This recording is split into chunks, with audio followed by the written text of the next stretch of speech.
Two people have been killed after a fuel tanker crashed into 23 vehicles and exploded in western Uganda. Police say the incident occurred at the Kyambura trading centre, a mountainous area near the Queen Elizabeth National Park last night.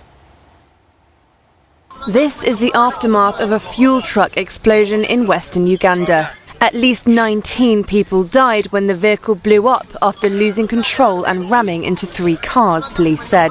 The incident occurred on Sunday at a small trading centre on a highway between the capital Kampala and Kasese town near the border with Democratic Republic of Congo. Flames also tore through around 25 nearby shops. Fatal road crashes are frequent in Uganda, often due to lax law enforcement, poorly serviced vehicles and potholed roads.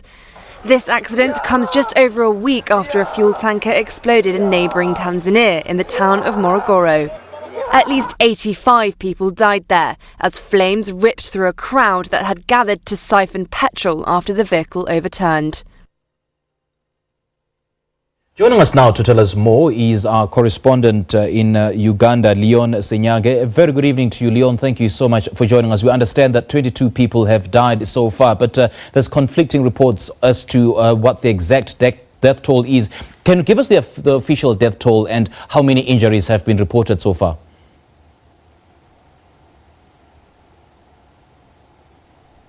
Hello there. Police in Uganda is yet to come up with a comprehensive report on definite numbers, but what we know right now is 22 people are confirmed dead, but they say these numbers may go higher. And what we know is that, of course, most of the victims suffered burns as they tried to save their property, but also save their friends who were caught up in the fire. So most of these people were rushed to different health centers within the area and far away. Some actually with serious burns have been transferred to the National Referral Hospital right here in Kampala. And however, what we know now is that many of those who died from the inferno were burnt beyond recognition and cannot be recognized. So police is now appealing to relatives and to those they believe lost their people in this fire to come up for a DNA profiling. But there are fears that some of the bodies may never be identified. Do we know what exactly happened beyond the information that we're getting that the fuel tanker rammed into three cars that were parked on the side of the road? Yeah. Yes. What the police says is that the driver was actually approaching a town. This is a popular town called Kyambura, and it's a busy trading center. Which has about 2,000 people, and it's a thriving local town. So the driver, we understand, lost control and rammed into stationary vehicles that were loading passengers. Some of these vehicles were taxis, and of course, when it overturned. Of course, the fuel poured and caught fire. And of course, this fire destroyed nearby shops. More than about 25 shops are believed to have caved in after the fire. Have there been any casualties with regards to the shops that were burned?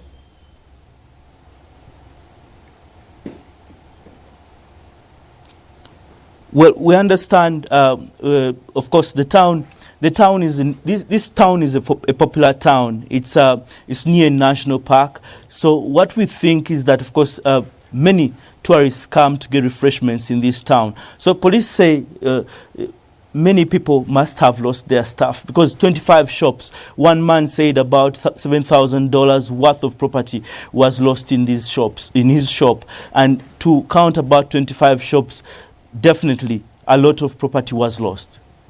Are incidents like this common in Uganda? And if so, what's the government doing about it? Because we understand that in the year 2002, about 70 people were killed when an oil truck rammed into a bus in Rutoso. That's about 50 kilometers south of Kyambura. And in 2013, 33 people died in an explosion after a fuel truck overturned.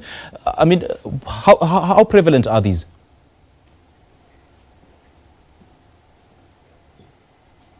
Well, these accidents are quite common.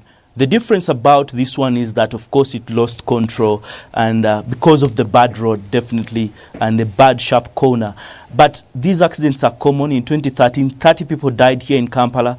There is a common thing that when fuel tankers go down, people rush in to try and scoop out the fuel. And many times when the fire comes in, of course, many of them die. And that's what happened in 2013. But the government has put in place some control measures. It's making the roads better, widening the roads. It's also putting speed limits onto the roads. And what we also know is that recently, they have come up, of course, with a program for installing CCTV cameras around the country.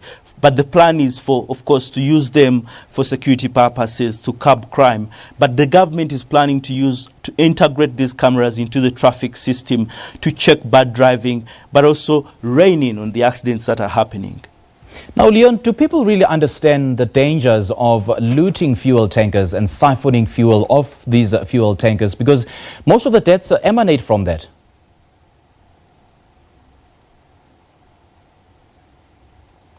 That is true. And of course, it's very hard. Uganda is a poor country. Most of the people are poor. And where these fuel tankers pass is are poor communities. And they look at these fuel tankers as is an opportunity to get fuel. Petroleum is quite expensive on the local market. And when they find it, they find it as an opportunity actually to make some money off it. But they rarely know the dangers that happen just in case a fire comes in. So, but of course, government is now, what the police is doing is that some of the fuel tankers are escorted, but it's quite a big deal for the police because they cannot reach everywhere in the country. But they're trying to sensitize people about, trying to loot when they are when there's an accident and what may happen after there. And we understand that firefighters arrived at the scene about an hour later. I mean, why is this so when such a huge tragedy has taken place? Is it an issue of capacity problems?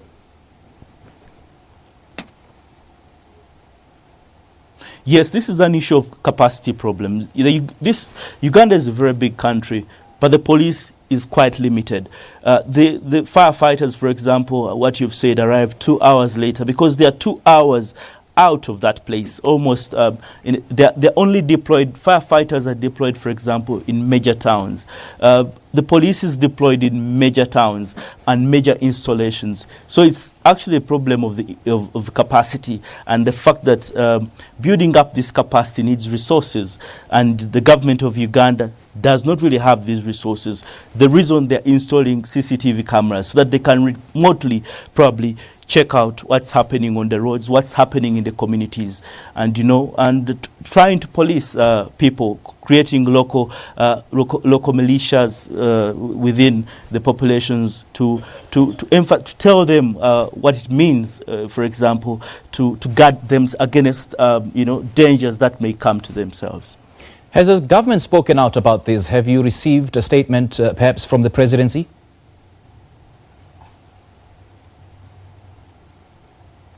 Not yet. Right now, we have only received a statement from the police.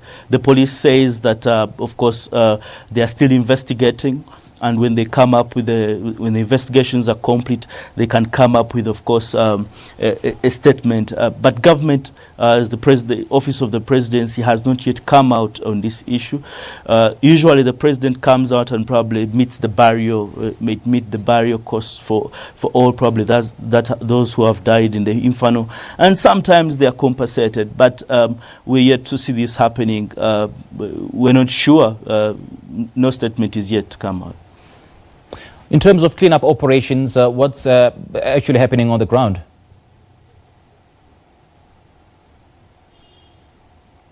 Right now, the police, with the help of the military, have cordoned off the area where, of course, this accident happened at Kyambura in the town. The town is almost a ghost town right now. Activities are not going on because of course, the sadness shrouding the area. They think more people might have died in the accident, and the fact that this was a heavy fuel tanker loaded with lots of petroleum products. in that fire, maybe some people died and were consumed beyond recognition. So they are sweeping for all the points around, within the houses, because some of the houses caved in. They're trying to find out what really happened, first of all, and who is missing. They're trying to account for people who are not around. So that is what is happening right now on the ground, and I would say Kyambura is a ghost town.